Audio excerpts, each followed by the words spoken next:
Boa noite, estamos iniciando o programa Saúde Marília aqui na nossa TV Marília, que é o espaço semanal para a discussão de temas de saúde. O programa Saúde Marília acontece ao vivo às segundas-feiras, a reprise ocorrendo dentro da grade da TV Marília. O Saúde Marília acontece com o apoio cultural da Unimed Marília. Se você tem um tema, uma sugestão, encaminhe a produção do nosso programa. Anote aí o nosso e-mail, saudemarília@unimedmarília.com.br. A produção do programa separou nessa noite um tema dentro da especialidade médica, clínica médica, mas também é um tema que é abordado em outras especialidades médicas. O tema separado nessa noite, dor. Normalmente a dor é consequência de algum distúrbio em algum órgão ou sistema do nosso organismo, sendo quase sempre possível estabelecer uma correlação entre eles. Múltiplas causas podem dar origem à dor, como por exemplo ferimentos, queimaduras, fraturas, inflamações, distensão ou estreitamento de vísceras ocas ou alteração de função de um órgão da circulação sanguínea e tantas outras afins. Para a discussão desse tema dor, o Saúde Marília convidou nessa noite o professor doutor, docente em clínica médica e preceptor de clínica médica da Faculdade de Medicina de Marília, a FAMEMA, o professor Carlos, mais uma vez conosco aqui no Saúde Marília. Perguntamos ao professor, a dor pode ser considerada também um sintoma? Boa noite. Boa noite, Milton. Boa noite, telespectadores do Canal 4. Bom, além de um sintoma, quer dizer, um sintoma desenvolvido para que os seres humanos continuassem vivos. Da forma como ela de forma continuada, excruciante ou crônica pode levar a um estado de vida miserável, dizer, sem a dor é muito possível que a raça humana não estivesse sobre a Terra nesse momento, por conta de que ele é um mecanismo de alerta e é fundamental para a fisiologia do organismo vivo. Quando podemos diferenciar entre a dor de instalação aguda e a dor crônica? Bom, basicamente é o tempo e o tipo de desencadeante. As dores agudas, elas são mais óbvias, quer dizer, uma dor pós-cirúrgica, uma dor pós-trauma, uma dor pós-queimadura. E o grande diferencial é o tempo de evolução de fato, verdadeiramente. Ou seja, as dores agudas, habitualmente, elas têm começo, meio e fim. O que não ocorre nem com as dores crônicas e nem com as dores recorrentes. E eu diria que o nosso grande problema hoje dentro da clínica médica são com esses dois últimos grupos, as dores crônicas e as dores recorrentes. A dor deve ser interpretada, valorizada para se procurar sua causa. Sem sombra de dúvida. É uma forma de apresentação, ou seja, é um sintoma, faz parte de um conjunto de sintomas que alertam tanto a pessoa, o paciente, como o profissional de saúde, para que aparentemente alguma coisa não está certa. Alguma coisa não vem funcionando de forma adequada no organismo, e essa alguma coisa pode ser uma coisa simples, de fácil correção, autolimitada, mas pode também ser uma coisa mais complexa e que, se não identificada e tratada de forma adequada, pode levar a um estado de vida bastante miserável. Lembrando que dor, além dos outros sinais e sintomas do processo inflamatório, calor, rubor, tumor e dor, define o processo inflamatório. Sem sombra de dúvida, é um dos componentes, ainda que nem todas as dores advenham de um processo inflamatório. Elas podem ser periféricas, desencadeadas por aquilo que a gente chama de nociceptor, mas elas podem ser centrais também, ou seja, as dores de origem neurológica, e que habitualmente dão mais trabalho, tanto na sua identificação em semiologia, como na tentativa de tratamento.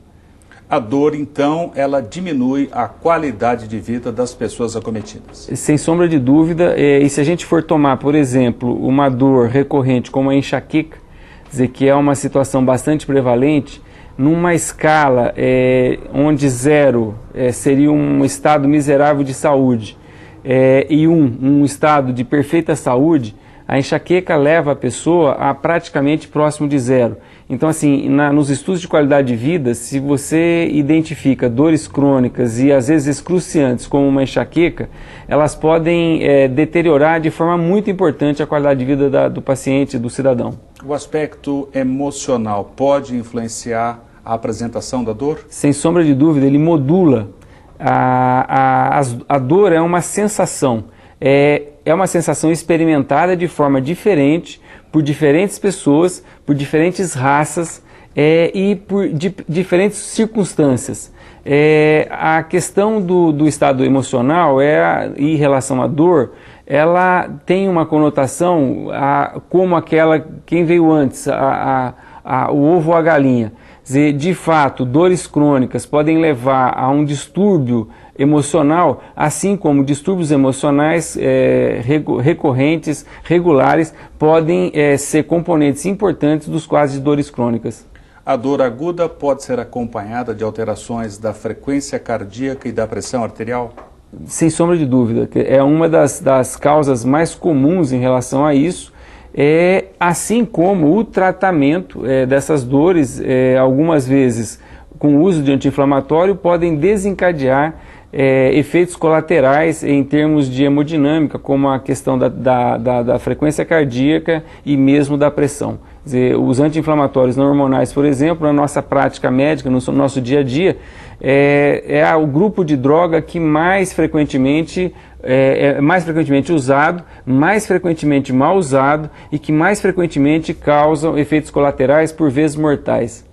Na dor crônica pode existir a apresentação de alterações de fatores neurovegetativos, tais como irritabilidade, ansiedade, falta de apetite, alterações do sono. Esses estudos que comprovam isso caracterizam bem, então, a diferenciação da dor aguda e da dor crônica. Sem sombra de dúvida. Esse conjunto tem a ver com a questão da apresentação da dor crônica e são situações, hoje, os estudiosos as separam de forma muito clara. Elas são conduzidas por diferentes tipos de fibras neurológicas, neuronais, elas, vamos dizer assim, circulam por diferentes tratos e, de fato, fazem parte de diferentes síndromes clínicas. O Ministério da Saúde afirma que 36% da população brasileira apresenta dor crônica, uma alta prevalência. Muito alta prevalência. E essa questão é uma questão tão importante hoje que a Sociedade Brasileira para o Estudo da Dor tem um grande projeto denominado Brasil Sem Dor, no qual ele se dispõe a treinar e promover a implementação de centros para tratamento da dor de forma difusa, para de fato permitir que essa enorme quantidade de pessoas portadores de dores possam ter uma assistência adequada, equânime e efetiva. A neoplasia, o câncer, quer dizer, é uma causa muito frequente da dor crônica. Vocês sabem que câncer hoje, se identificado precocemente, todos temos uma boa probabilidade de ser curados. Mas devido à longevidade, ou seja, as pessoas estão vivendo mais, devido à exposição continuada a inúmeros agentes carcinógenos, uma nosologia que vem aumentando de forma progressiva na população brasileira, na população mundial, são as neoplasias.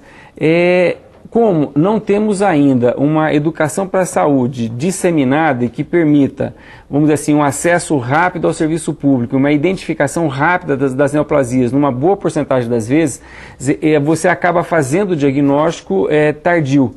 E esse diagnóstico tardio pode levar não só a não cura, ou seja, a uma doença crônica, como uma das causas mais comuns de dores crônicas na população no geral. Além do câncer, da neoplasia maligna, também a dor crônica associada a doenças reumatológicas. Eu diria que no nosso dia a dia, as dores crônicas elas estão concentradas nas doenças benignas, ou seja, basicamente doenças osteoarticulares, antigamente chamado doenças degenerativas e hoje chamadas doenças crônicas não transmissíveis. Ou seja, os quadros de artrose, ou seja, degeneração, pelo uso e pelo tempo das juntas, e os casos de fibromialgia, que é um distúrbio de tensão muscular, ou seja, que leva a dor muscular corpórea difusa, associada ao distúrbio de humor, frequentemente depressão e dificuldade de sono, são as causas mais comuns de dores benignas que enfrentamos no nosso dia a dia. Saúde Marília está discutindo nessa noite o tema dor com a presença do professor Carlos Rodrigues da Silva Filho, docente de Clínica Médica da FAMEMA. Nós vamos ao nosso intervalo e voltaremos a seguir.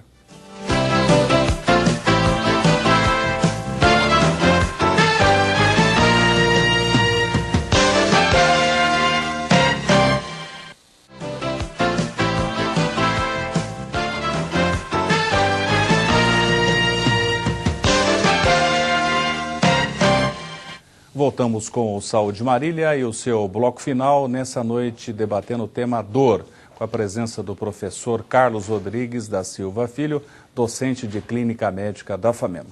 Professor Carlos Rodrigues, agora nesse último bloco, vamos falar da abordagem terapêutica da dor. Quando o médico está autorizado a iniciar o tratamento da dor? Então, logo se identifique a dor, quer dizer, que é uma coisa de fácil identificação, mas não fácil caracterização. Grosseiramente se divide a dor em dor aguda, que é de simples identificação e ela ocorre em situações mais, vamos dizer assim, limitadas e delimitadas. As dores crônicas, que é mais difícil tipificação e de mais difícil tratamento. E as dores recorrentes, que têm uma característica mais parecida com as dores crônicas. Está indicado o tratamento das dores em todas as situações, vamos dizer assim, tendo você o diagnóstico ou não tendo você o diagnóstico. Mesmo nas dores agudas, existia o conceito anterior de que se você a tratasse, você de alguma forma mascararia a apresentação do sintoma, mas não é mais um conceito, vamos dizer assim, aceito de forma passiva. Quer dizer, a bem da verdade, mesmo durante o processo de investigação do motivo da dor, ela merece um tratamento. E merece um tratamento pautado numa escala de agentes que, vamos dizer assim, operam de forma efetiva no seu controle. Quer dizer, que vão desde agentes analgésicos, não narcóticos, passando por agentes anti-inflamatórios, hormonais e não hormonais, e finalmente chegando nos agentes analgésicos narcóticos, vamos dizer assim, mais fracos e mais potentes, numa escala na qual você deve estar autorizado a usar de forma criteriosa a escada inteira, quer dizer, para o controle da dor, seja ela aguda, seja ela crônica. O professor entende que no Brasil os profissionais de saúde usam poucos analgésicos potentes, notadamente os opiáceos? Sem sombra de dúvida, eu acho que nós no Brasil padecemos de dois males mais agudos. O primeiro deles é o uso abusivo do anti-inflamatório não hormonal para o controle de dores crônicas. Entendo que a maior parte, como foi dito aqui, a grande parte das dores crônicas no nosso dia a dia não são dores neoplásicas e o seu componente inflamatório é bastante discreto, de forma que não se justifica o uso continuado e abusivo dos anti-inflamatórios não hormonais e muito menos os hormonais. Mas o nosso grande problema é que com os hormonais, habitualmente nós temos algum rigor a mais para o seu uso, mas os anti-inflamatórios não hormonais são usados inclusive sem receita médica, ou seja, na bancada da farmácia, por automedicação, e isso tem sido motivo de causa de grande mortalidade. Ou seja, é bom que se diga não só morbidade, ou seja, não só doença causada pelo uso irregular, mas mortalidade, principalmente cardiovascular, principalmente por complicações do tubo digestivo com sangramento, complicações do tubo do sistema urinário, ou seja, sangramento urinário, e eventos como descompensação da pressão arterial com as suas consequências nefastas, ou seja, o inundamento do pulmão através de edema agudo de pulmão, ou pior do que isso, os derrames, ou seja, os quadros vasculares do sistema nervoso central. Então, essa é um lado, quer dizer, do uso abusivo e do uso inadequado para o tratamento de dores crônicas do anti-inflamatório não hormonal. O outro lado, no qual nós, médicos brasileiros, precisamos avançar, é a questão do uso dos agentes analgésicos mais potentes, principalmente os agentes morfínicos.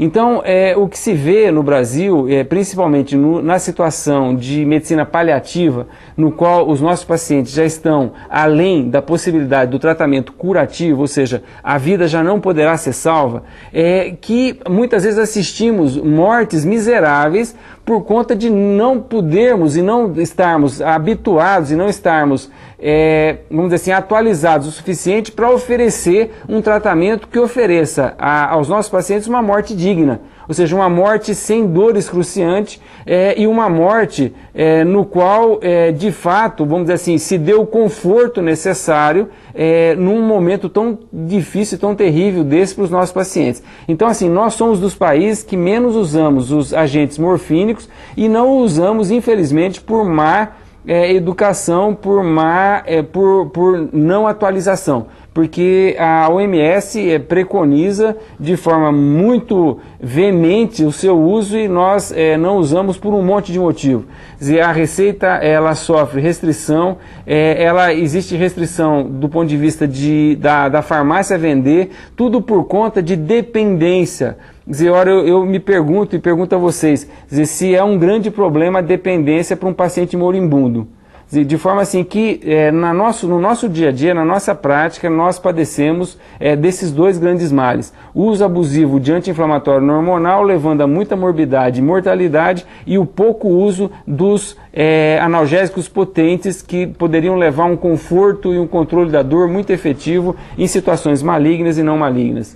Aliás, o uso abusivo do anti-inflamatório também pode levar à insuficiência renal aguda. Exatamente. É uma outra complicação. Exatamente. A nefrite intersticial, insuficiência renal aguda, enfim, um sem número de complicações, algumas delas mortais. É uma grande, talvez seja, dentro das interações medicamentosas, a maior causa de má utilização de medicação no Brasil, com grande certeza, o anti-inflamatório não hormonal. Professor, qual seria a necessidade agora da abordagem emocional também fazendo parte do tratamento da dor? É bom que se lembre, dentro desse projeto da Sociedade Brasileira de Controle da Dor, de que os grupos que de fato, vamos dizer assim, se candidatarem ao tratamento da dor devem ser grupos multidisciplinares.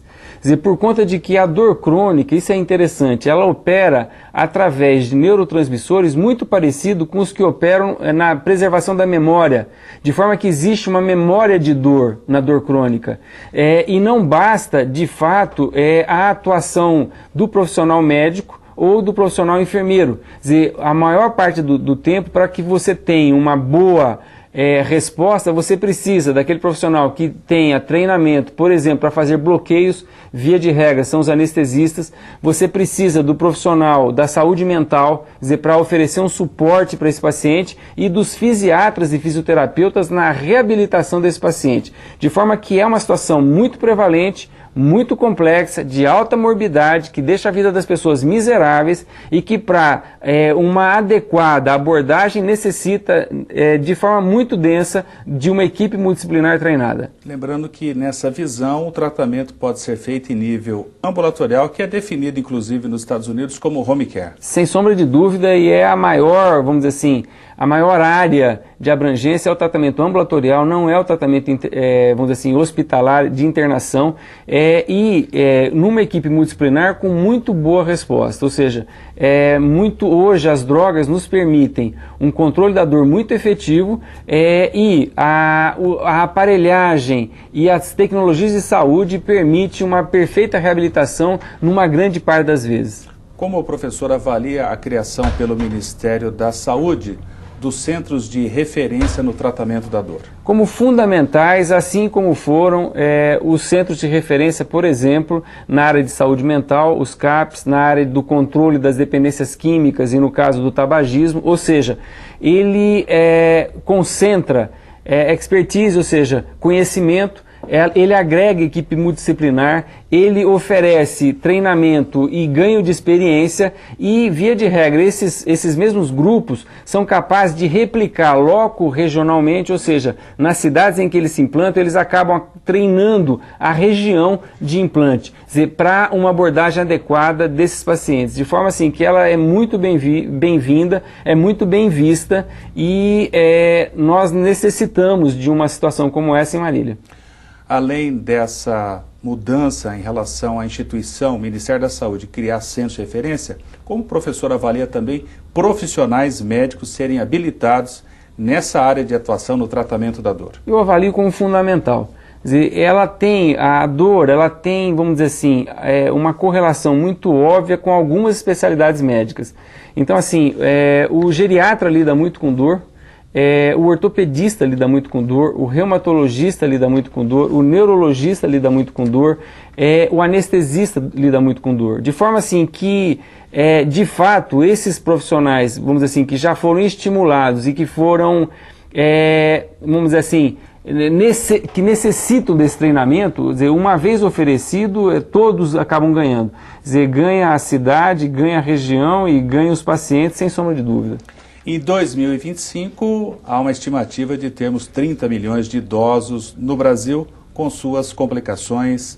Então, possivelmente, a dor seja um sintoma que esteja permeando várias patologias. A necessidade, então, de, na graduação, na formação do aluno no curso de medicina, o entendimento mais aprofundado no sintoma dor. Sem sombra de dúvida. E em relação à questão da educação médica, nós temos um problema. Ainda, e é um problema disseminado, que é a questão da relevância dos temas. Quer dizer, por mais esforço que os educadores ainda façam, eu acabo por perceber que os temas eles são distribuídos na grade como se fossem igualmente relevantes. Quando, na verdade, no dia a dia do profissional médico, e eu não estou aqui, vamos dizer assim, fazendo a proposta que só se estude isso, mas assim, há de haver um adensamento do estudo de algumas circunstâncias. Por exemplo, a dor é uma delas, sem sombra de dúvida. O estudo das doenças crônicas não transmissíveis e os seus fatores de risco são fundamentais. Então, assim, o estudo da questão do tabagismo e um treinamento para que o médico não especialista também seja capaz de abordar de forma adequada um tabagista é fundamental. Ou seja, com 10 ou 12 temas, de forma muito clara, dizer, um profissional médico que saiba lidar de forma adequada com a saúde mental, identificar os problemas mais relevantes e oferecer um tratamento, vamos dizer assim, de primeira linha, que saiba identificar e tratar de forma adequada dor, que saiba identificar e tratar de forma adequada tabagismo, que saiba identificar e tratar de forma adequada diabetes e hipertensão, esse profissional ele acaba por oferecer à sua comunidade a abordagem para 80% dos problemas. Quer dizer, o restante, de fato, requer alguma sofisticação a mais e devem, vamos dizer assim, ser abordado por centros secundários e terciários, mas assim é completamente possível hoje se identificarmos de fato quais são os grupos de patologias relevantes, oferecer um treinamento adequado para que ele aborde de forma adequada. Para o futuro, nesse tema dor, podemos imaginar novos centros de referência criados pelo Ministério da Saúde, uma abordagem multiprofissional ou mesmo profissionais de saúde na área médica com área de atuação em dor. Com toda certeza, eu acho que essa questão tem avançado de forma muito importante, tanto o esforço de treinamento quanto o esforço de educação continuada em relação a esses dois problemas que a gente destacou aqui hoje, que é o pouco uso dos agentes analgésicos potentes, como a morfina, e do uso indiscriminado do anti-inflamatório não hormonal. Então, assim, isso é uma questão muito importante. Um treinamento, o treinamento e a colocação desses temas nas residências médicas, a força de demanda, ou seja, cada vez mais pacientes idosos, pacientes que vivem muito, mas que chegaram com múltiplas comorbidades e sempre com uma comorbidade, vamos dizer assim, que se apresenta como dor crônica, no caso osteoartrose, a degeneração de juntas, a fibromialgia, e algumas das doenças efetivamente reumáticas, ou seja, do qual o processo inflamatório é preponderante, é predominante, sim, é totalmente possível que avancemos no treinamento desse profissional e ofereçamos à população uma assistência digna. Estamos chegando ao final do Saúde Marília, deixamos o professor Carlos para suas considerações finais e agradecimentos finais nesse tema dor. Não, eu quero destacar a sua capacidade de identificar temas relevantes. E, apesar do pouco tempo, espero, quer dizer, que tenhamos conseguido passar minimamente para aqueles que nos assistem os conceitos mais importantes. Ou seja, dor são problemas muito importantes, as dores crônicas tornam a vida miserável. É possível você oferecer treinamento e educação para o profissional de saúde, para abordagem adequada, e isso vamos dizer assim, promove qualidade de vida de forma plena, de forma assim que é um assunto relevante. Você está de parabéns por ter escolhido isso daí. E foi um prazer estar aqui com vocês discutindo esses aspectos. Saúde Marília discutiu nessa noite o tema dor com a presença do professor doutor Carlos Rodrigues da Silva Filho, docente de Clínica Médica da Faculdade de Medicina, AFAMEMA. Se você tem um tema, uma sugestão, encaminhe a produção do nosso programa. Anote aí o nosso e-mail, saudemarília@unimedmarília.com.br. O programa Saúde Marília tem o apoio cultural da Unimed Marília. Cuidar da sua saúde é melhorar sua qualidade de vida. Boa noite.